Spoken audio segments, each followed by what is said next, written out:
Well, hello again, folks. Today we're moving into the 9th chapter of Paul's first letter to the church in Corinth. And again, Paul is answering his critics here. As we've seen earlier, there are clearly some within the church of Corinth who have been rejecting Paul's claim as an apostle, and so have been dismissing his teaching and his authority. And really, from verses 3 through to 14, Paul argues that it is actually his right to have their material support. Clearly, it was the norm for churches to support the work of the apostles, especially when an apostle would come and stay in their church for a lengthy period of time, as Paul had done in Corinth. And also what was clear is Paul had given a lot more than just his time to the church there in Corinth. So in verse 12 he says he put up with anything rather than hinder the gospel being spread. And so his point is, doesn't he deserve their support more than most? And that's precisely what he asks them in verse 12. So he's laying out his argument clearly. I'm an apostle. I've been sent by God to preach the gospel, to teach you what is sort of what it means to be God's people. I therefore have a right to earn a living, since this is my calling from God. But from verse 15, in what is really an unusual twist, Paul says, I have actually not used any of these rights. So Paul had not actually taken any support from them. He had not asked them for a salary to carry out this God-given work. Instead, we know kind of from Acts chapter 18, which details Paul's time in Corinth, that he had supported himself by working as a tent maker in the workshop of Aquila and his wife Priscilla. So Paul had not received monetary support from them, nor was he now asking that of them. So he says that clearly in verse 15, I am not writing in the hope that you will do this for me. He says really quite strongly, for I would rather die than anyone deprive me of this boast. See, Paul is actually happy with the situation as it is. He is content that he's not dependent upon or in need of their support. He loves the fact that he doesn't take a salary or a wage to carry out this role that he's been given by the Lord. Why? Because he does not want anything to be a stumbling block. He doesn't want anyone to miss out on the message of the gospel. He wants all people to hear the good news about Jesus and accept it.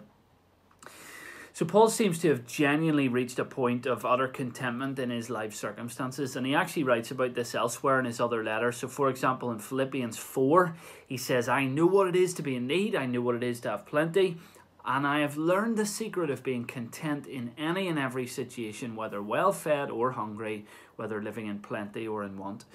So with that kind of mindset, he's happy, he's able, he's willing to say to the church in Corinth, listen, I don't care about your financial support. All I care about is that you receive the gospel message that I have given you. And really, that's the main point of this chapter. Paul is not trying to get support from them. He's writing to explain that his motives are pure. Clearly, some within the church have been critical of him, been critical of his claims as an apostle, critical of his teaching, critical that he's working as a tent maker, basically critical of anything at all. And so here Paul wants to answer those critics by setting the record straight. He wants them to know that the only thing that he truly, deeply cares about is people hearing the gospel and being saved. So in the last section then, from verses 19 onwards, Paul emphasizes just how far he's willing to go to make sure that this actually happens. So he talks about how he puts others first wherever he can. In verse 19, he says that he makes himself a slave to everyone, i.e. he puts himself at their disposal, all for the sake of the gospel.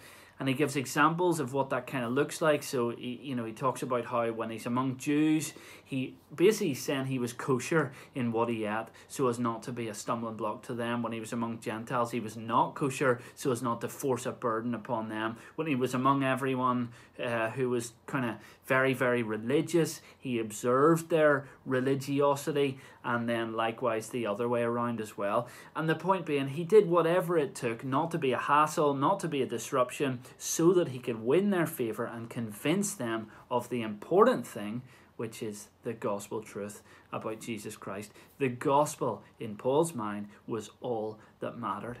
So Paul finishes off this chapter then with a bit of an analogy.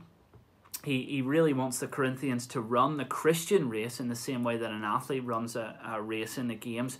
So the athlete runs as if running for a prize, and so we as Christians should run to complete the race and win the prize. But unlike the athlete, our prize does not fade. It's an eternal prize.